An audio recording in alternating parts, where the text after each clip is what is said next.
Bismillah ar-Rahman ar-Rahim. Assalamu alaikum. Welcome back. It's exactly 9:45, 9:46 a.m. And we're now joined by Hassen Lorgat. He is the with the People's Media Consortium. And we're going to be talking about the Press Council having expelled the South African Jewish Report. I also want to touch on the situation at Al-Quds, time permitting, of course.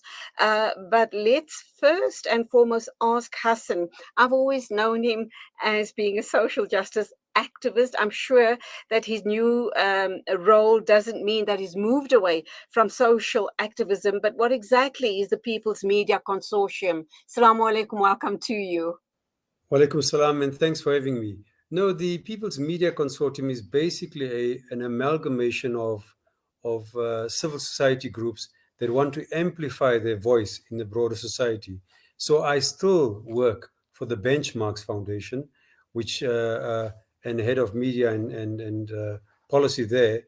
It takes me to the People's Media Consortium, where you have people like the Black Sash, Environmental Monitoring Group. You have also the Workers' World Media, so you have a lot of these civil society groups. So we're just basically pulling together to make our voice heard louder. In this capacity that I speak to you here now, I know you can get confused, so forgive me, as the Palestine Solidarity Alliance, an affiliate of the BDS movement in South Africa.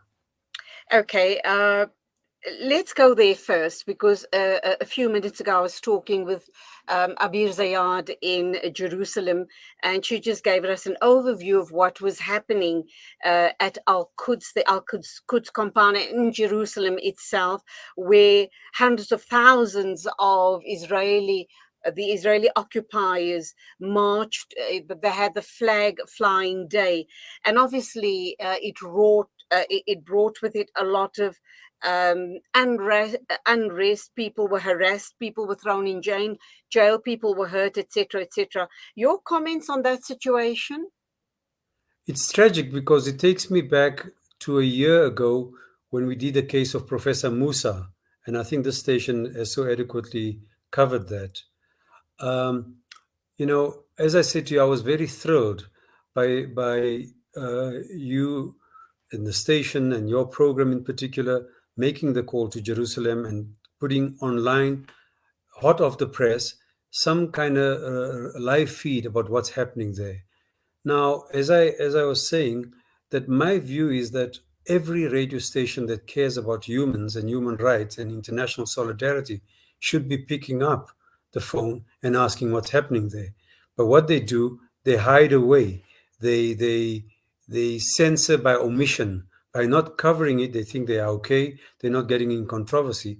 But in fact, they are censoring the voices of those who need our support very, very much. So I really I'm thrilled that the station continues to do what others don't do, and hopefully what you do can become the standard for South African broadcasting. Alhamdulillah, as long as we have the strength and the will to do it, we will keep that flag flying as high as we can. But when you talk about mainstream media, we also know that there's the other aspect to that situation as well. And it's also who is funding them.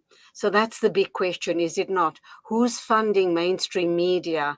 And depending on where their funders stand, whom they're supporting, those narratives will be pushed forward, and the people, the Palestinian people, and other oppressed people around the world won't have a voice as far as mainstream media is concerned. Currently, the biggest noises we're hearing from mainstream media is the Russian-Ukrainian war, or the war by Russia on the Ukrainian people. So sadly, that's the narrative that's being pushed at the moment. So you are raising an issue about the shareholders, those who direct policy. In fact, most newspapers and journalists and media houses say they have editorial independence. We know it does not happen. I will, in a subsequent show, probably talk to you about the dispute that we've got with ENCA. Let me just say briefly, where they covered quite rightly, the matter of Bongani Masuku, where he used some words found to be derogatory and insensitive, which we think they're correct. But the reporting of ENCA was so selective, they only took the voices of the South African Jewish Board of Deputies, which condemned, of course, or praised the Constitutional Court for ruling as they did. But what we are saying in our complaint that goes off today is that you have failed to see that the court also found out that anti-Semitism, you know, anti-Zionism is not anti-Semitic, Absolutely. which is the subject of this particular discussion. But they did not give the voice to the Palestinian Solidarity Campaign, nor the BDS, nor to Masuku. They simply went on with one single narrative, which is the other point. And I think what is different here is that you're a community station committed unashamedly to humanitarian journalism, but you are sensitive to what your community feels. There, we are just mere consumers. But anyhow, Hmm. yeah. Do you Okay, want me to talk so, a little bit about the unprecedented step that the press council took to well, expel one that's of its own exactly, members? you've just preempted my next question. Yes, And that obviously is the press council having expelled the South African Jewish report. I mean, I was shocked out of my socks when I read that, and I thought to myself, and about time. And I like what you said earlier on, where Zionists often accuse non-Jewish people of being anti-Semitic, whereas we're not anti-Semitic. It is about anti-Zionism. It's yeah, about a very far right-wing political movement that have been formulated on the blood of the indigenous people of Palestine. yeah. I think that what you're raising is obviously difficult, and we don't only have Jewish people who are anti. Um, okay, we have a progressive movement that are anti-Zionist. They get accused sometimes as well of being anti-Israel and then anti-Semitic. I mean, sometimes it goes extreme. But the forces that are against us are not just Jewish people who love uncritically the state of Israel, but they're Christian Zionism and increasingly some Muslims that are also beginning to bat for the state of Israel, which the a newspaper like South African Jewish Report is so proud to report. So part of the thing, I mean, let me set very, very briefly a context. The dispute that we took on, and I think the station covered our trials and tribulations all along. In the year 2020, 6th of November, South African Jewish Report published an article. This is over 2 years ago. They published an article which said anti-Semitic clover cartoon is BDS's last gasp they published. So I, on behalf of the PSA, broader BDS movement and Giwusa, was clearly offended by this because the first paragraph said this: the boycott and sanctions movement, BDS, has always insisted that it isn't anti-Semitic, but the newly formed SA-BDS coalition, right, showed its true colors this week by posting what clearly looks like an anti-Semitic cartoon on its Facebook page. Now, let me point out. When I got a call from Sibey, the president of Giwusa, to say, "Hey, did you see this, comrade?" I struggled to find it. It wasn't on Giwusa's pages. I couldn't find it anywhere. I did a search, and where did it come out? On the South African Jewish Board, sorry, the South African Jewish Report. It comes out. If you do a search now, the same cartoon comes out on their page. So my argument has been consistent on behalf of our movements and of myself, was that if this is so offensive to you, why is it on your pages? Continues to be on this. 2 minutes before I came on here, I looked it up again. It's there. But so what I did was, when I did the complaint, I said I was affronted as an individual. The organization I belong to, PSA, an affiliate of BDS, were offended. And as a working class activist, the movement of unions, pro working class, anti racist to the core, were offended. So I said, I want to do it as an individual. They said, no, you can't. So that was the first battle we had. I had to show that I'm an affiliate of PSA and BDS, right? So we fought that battle, and every time they tried to challenge that. So those were the intermittent fights. Eventually, the 28th of January, 2021.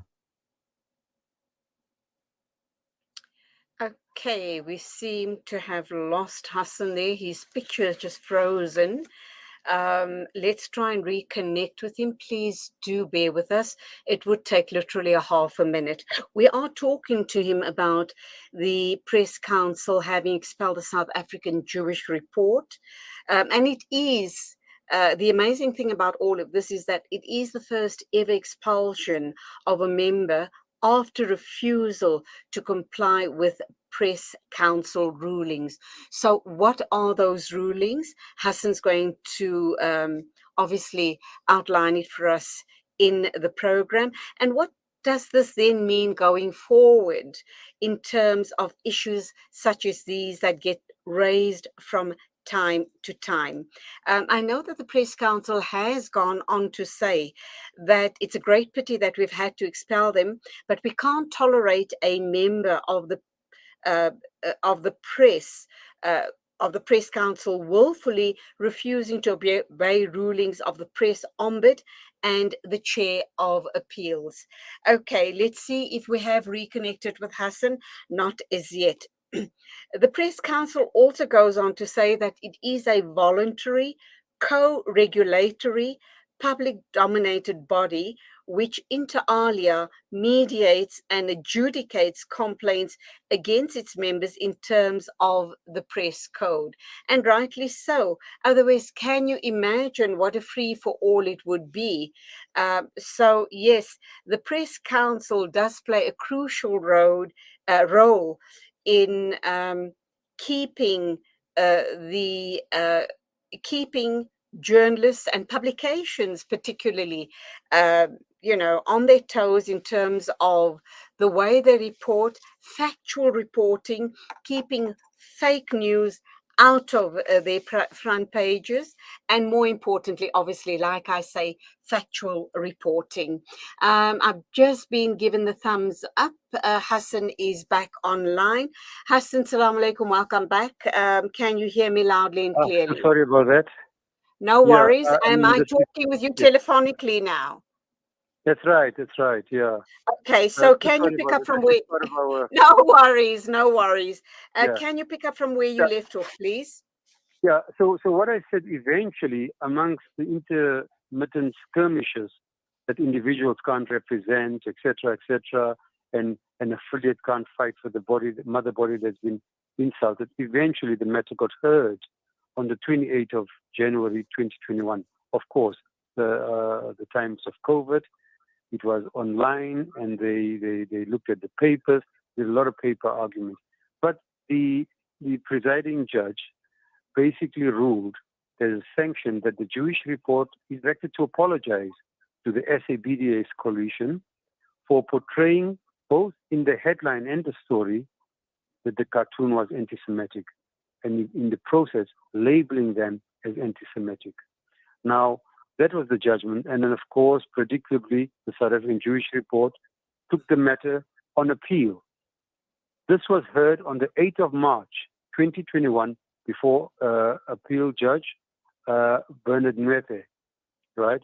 And he basically ruled that the presiding officer there, Johan Retief, was correct, and that they had no real chance of winning this matter if they're taking further. But the Jewish Report said they will take it on review. And every time they took for a long, long time. As I say, the matter began 2 years ago. And I think there was a lot of toing and froing inside, I would imagine, with the Press Council, asking them, when are you apologizing? When are you apologizing? And they didn't do this until the 27th of May, the Press Council expelled the South African Jewish Report. It's the first ever expulsion of a member for refusal to comply with the Press Council rulings. Others have had to publish bulletin boards, etc., etc. Yeah, they didn't do it. And I can understand why they didn't do it. I don't agree with them. I think they're wrong, but I can understand it. This is the kernel. This is the core of their attack on human rights activists. This is the core. And if that is taken away, they have very little to stand on. So how do they move forward from here then? Do they have a voice at all, the South African Jewish Report? What happens now? And at this late stage, if they still then go forth with an apology, a very public apology that is, would they then be re-established, or would they then, be part of the press council once again? I don't think they want to present at the press council. So they'll survive as a newspaper, catering for a viewpoint of those who uncritically support the state of Israel. So as a newspaper, they will continue. But I think that halo, that they, like the state of Israel, are the biggest democracy in the Middle East, Israel says of itself. But Israel kills journalists, kills children, with sniper attacks, by the way, And what they do, the simple rule is apologize if it's done wrong.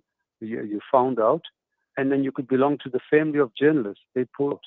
And I think that all we can judge is that they don't want to play by the rules of fair play, respecting the dignity of others. And I think that as a newspaper, nothing happens to them. But I think that respect that they were the family of other newspapers is gone. Okay. They've been up very, very hard. And they've got to work very hard to redeem themselves. But Jewish Voice for Free Palestine and other groups are elated by this decision. Many people a lot of progressive Jewish people are saying we're expecting them to attack the messenger. But Johan Retief spelled it out, the acting press ombudsman at that time, followed by Bernard Nepe. And now you found the press council to say, listen, if you don't want to play by our rules, you have to go. And the press council was forced into this position. Because if people don't play by the rules, then you force government to say, well, we need to have statutory intervention to say that this is how we manage the press. And the press wants to manage themselves. If you manage yourself, you could have high ethical standards and high accountability standards. But the Jewish Report, I want to stop before you go. Jewish Report once offered Ronnie Kessel a right of reply, in 2006. And then, because they maligned him, when he tried to write it, they refused to give it to him. So it's not the first time they do this. But as we say in South Africa, they got verklapt. Well, all I can say in closing then, Hassen, and you can respond to my closing argument, is that it seems to be in their DNA as occupiers and unapologetic for all of the outrageous atrocities that they seem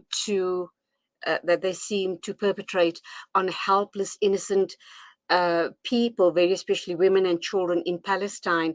We just need to look at Palestine, and that's the most glaring example of the psyche of these Zionists, that they will stop at nothing to push their agenda forward and to continue being the most horrendous oppressors we've ever seen in the history of mankind. I think that you're talking about the impunity that the state of Israel and its supporters have in the global world. But they have to take stock. If you're really interested in fighting anti-Semitism, as we are committed to doing, as much as we are committed to fighting Islamophobia, you must be sure that there are many people in the world who love Israel but hate Jews. That is a tragic thing. And one of them was Donald Trump. He would be disparaging about Jewish people, but love the state of Israel for its aggressiveness and that. So this is the point that I think in a quote I gave, that this is the most uncritical supporter of the state of Israel. There are many people who feel Israelis belong or Jewish people belong in that region, but they know, they can say, not in my name, this is wrong, don't do this, but not the Jewish Report. They have been uncritical. Mm-hmm. And you can't kind of divorce the two situations, even though we're talking about a publication here in South Africa. You can't divorce the situation from what's playing out in Palestine. And as you've rightly said, there are many people all around the world that support that they support the Israeli occupation because it suits their purpose as well, like the Americans and also very many Middle Eastern countries that surrounds Israel. They seem to feel safe with Israel in their midst because of their own tribal and territorial fighting that's going out in their parts of the world. And it comes down basically to power and greed. But Hassen, a very quick response to that, and then we'll have to wrap up. Yeah. The Israeli military state and the support it gets from the United States Army, into billions every day, millions every day, clearly distorts the power play inside the region there. But also this money could be used to giving healthcare to Americans. So clearly, and a democratic one state in that region, where Israel Palestine is the way to go. And I think that these guys have to smell the roses. Right. It's what's in it for me, isn't it? At the end of the day, it's whom to befriend and what protection and what's in it for me. But that's where we have to leave it. I'm hoping to hook up with you again sometime very soon. Till then, as we always, can come to the studio these days. Inshallah, you take care. It is 7 after 10. Just to remind you that the next juice is being recited by Sheikh Tawfiq Ibn As-Sayyih. Do enjoy listening to it. I hope you get lots of inspiration from it. Thank you for being with me on the show this morning. Till tomorrow morning at the same time. Keep warm, stay safe, and it is Assalamu alaikum and Khuda Hafiz from me, Julie Ali.